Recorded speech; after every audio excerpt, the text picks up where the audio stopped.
जगत का पेखना पेख्या धनी का नाम ना लेखा।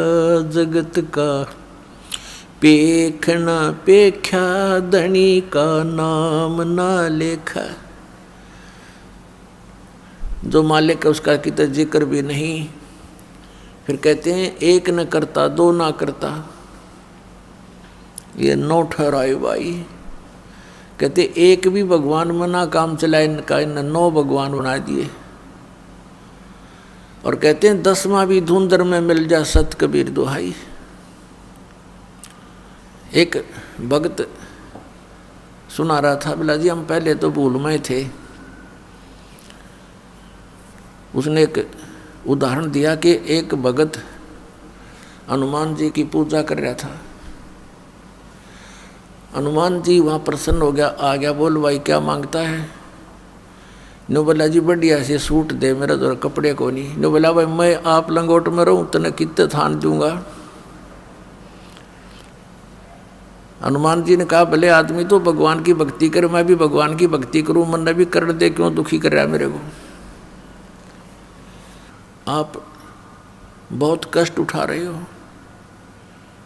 लेकिन एक शराबी व्यक्ति हो या भांग का नशा कर रखा हो, वो कहीं पड़ा रहे, धूप और छाया का उसको पता ही नहीं।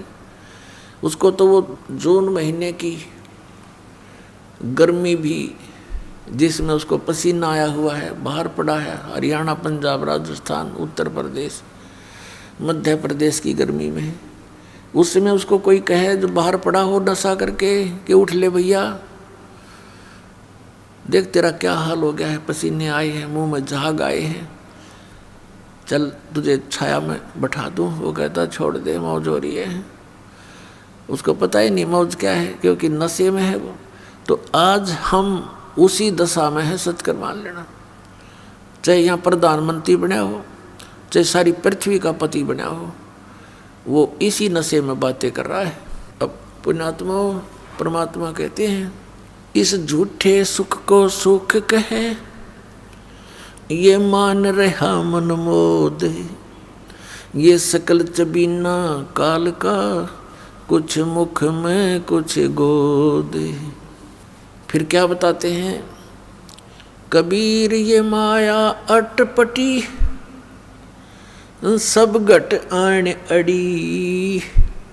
किस किस को समझाऊं या कुएं भांग पड़ी। इस 21 ब्रह्मांड के कुएं में इस काल भगवान ने, जो यहाँ का स्वामी है, यहाँ का मालिक है, इसने ये झूठे सुख की इस माया की भांग डाल दी और सभी ने उसी के जल को पान कर रखा है, पी रखा है। अब आप शाम के समय किसी ठेके पर जाकर देखो, वहाँ से पी कर टिट्टी बनकर से 100 जने आ रहे हों, रास्ते में उनसे बात करके देखना, एक जैसी भाषा, एक जैसी चाल, एक जैसा उनका बर्ताव होगा। ऐसे बोल रहे तो सिर पाँव है, या बोल रहे नहीं, चल अपना काम करें, समझाने की चेष्टा करें तो माने नहीं। तो इस प्रकार से हम उसी काल की भांग को पीकर मस्त हुए फिरते हैं। और परमात्मा कहते हैं कबीर, ये माया अटपटी, सब घट आण अड़ी। और किस किस ने समझाऊं या कुएं भांग पड़ी। लेकिन फिर कितने दयालु हैं। एक शराबी को समझाना कितना कठिन हो जाता है, पूरे परिवार के नाक में दम कर देता है। और हम सारे भांग पिए पड़े, और फिर हमें समझाने के लिए हमारे पिता आते हैं, क्योंकि अपने का दुख अपनों को ही होता है। इस काल यहाँ का जो भगवान है, इसको हम भगवान कहते हैं। भगवान उसे कहते हैं जो दुख ना दे, केवल सुख दे। ऐसे जुल्म कहर हमारे ऊपर टूट रहे हैं, बरस रहे हैं, और फिर हम कहते हैं ये बड़ा भगवान है, ये अच्छा भगवान है। किस लिए भगवान माना हमने कि देखो कितने अच्छे काजू किस्म सेब संतरे फलदार वृक्ष हमें दे रखे, फल दे रखे, और ये इतनी बड़ी पृथ्वी पर कैसे बाग बगीचे बना रखे हैं। ये किस लिए बना रखे हैं? और आपको फिर वो भूल जाते हो कि आप किसी का बेटा मर गया, किसी की बेटी मर गई। पीछे सी समाचार पत्र में पढ़ने को मिला, यहाँ बच्चे बता रहे थे कि एक परिवार ने मन्नत मानी किससे, बालाजी से। उनका पुत्र हो गया और उस पुत्र के केस उतरवाने के लिए, मत्था टेकवाने के लिए उस बालाजी में जा रहे थे। 4-5 सदस्य थे, 7वां छोटा सा लड़का था 3 महीने का। रास्ते में दुर्घटना होगी, वो बच्चा बच गया और वो सारे मर गए। बताया खाक मन्नत दी उसने, किसने दी? ये भी भूल है हमारा कि उसने पत्थर ने दे दी, उस बालाजी ने दे दी। एक भगत सुना रहा था, बोला जी हम पहले तो भूल में थे। उसने एक उदाहरण दिया कि एक भगत हनुमान जी की पूजा कर रहा था। हनुमान जी वहाँ प्रसन्न हो गया, आ गया, बोल भाई क्या मांगता है?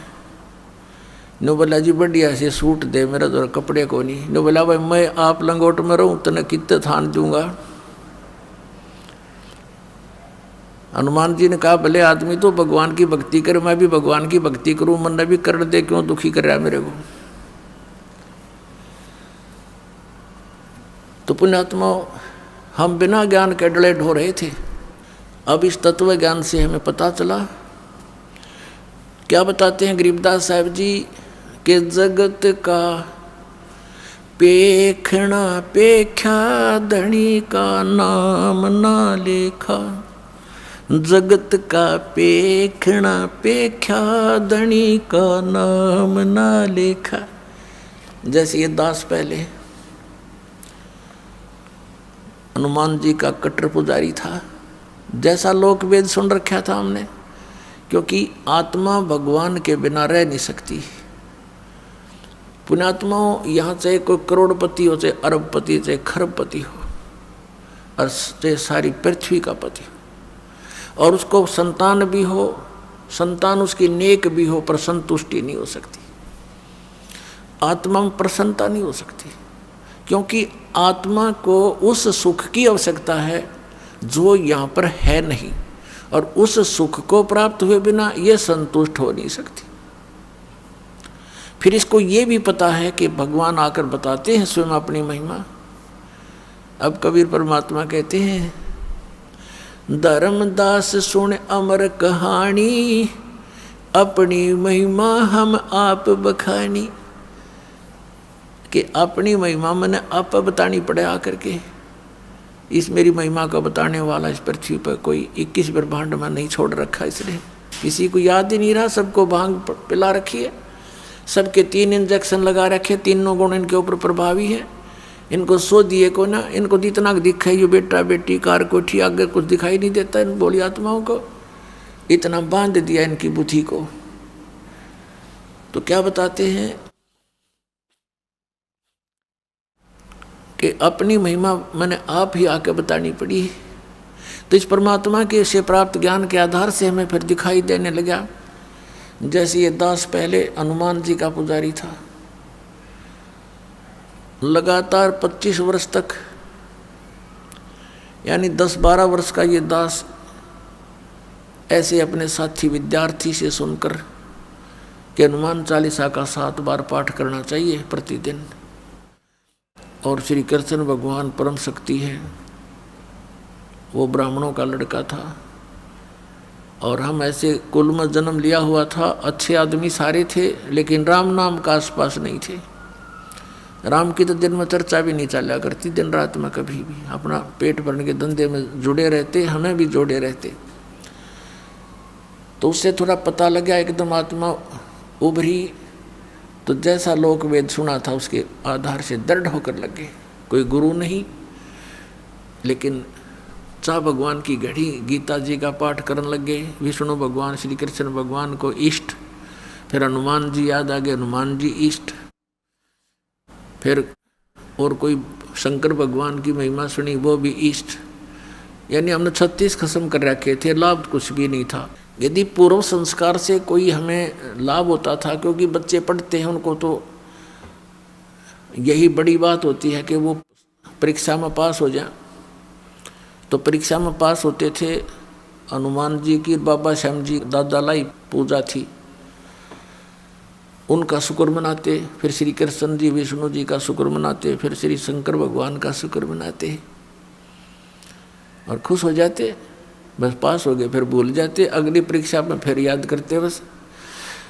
और फिर जैसे वहाँ हुआ, फिर संतान की इच्छा होती है।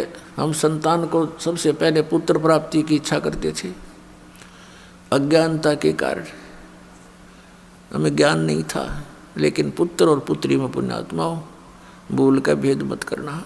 काल ने हमें यहाँ मूर्ख बनाकर पीड़ित करने के लिए, दुखी करने के लिए यहाँ इस तरह की गलत रीति रिवाजों में जोड़ रखा है। तो पुत्र उत्पन्न हुआ, बड़ी खुशी मनाई, नौकरी प्राप्त हुई, फिर भगवान के गुण गाए। अब पता चला कि जिन भगवानों को